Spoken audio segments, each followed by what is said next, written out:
Sibingelela Pastor Wing lokwecha. Ingabe isenzo ngoba imember noma uyakhontribute kwi-channel. Ingabe isenzo kusongo 9 la 5 on WhatsApp. Nomkhosi nqobile ngoba sobona but Pastor Wing ngicela ukubuza ukuthi uma uphupha uwakha ngenkosi ngendishi ethangeni ukukhuluma ngamanzi. Ubekha amanzi ngendishi ethangeni lamanzi.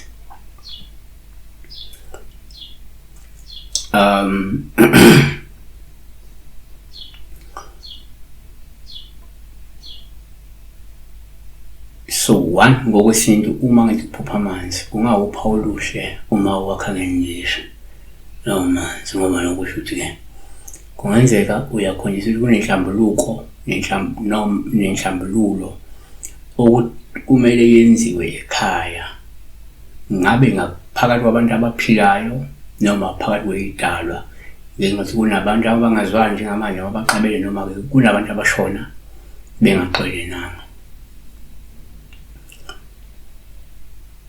Number 2 kuyenzeka futhi uphupha amanzi ubupha ungathatha njengoluhlu uma wakha ngendishi oluhlu kungenzeka uyakhonjiswa ukuthi izidalwa zingcolile kudingeka uzigeze uzihlambulule. Yabo?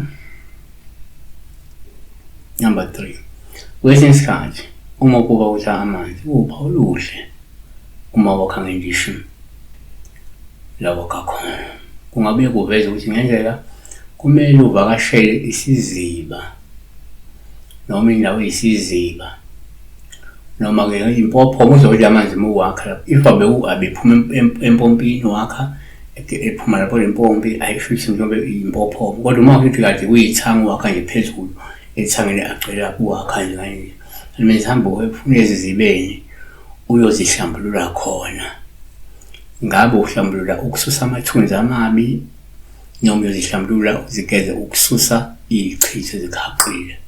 Siyabonga bisibheka la ukuphupha amanzi. Yeso omunye usengawakha amanzi kuye kukhomba nje inhlambululo ukuthi lo muntu usewumuntu esehlambulukile kunobunhlanhla obuzayo kulowo muntu. Siyabonga.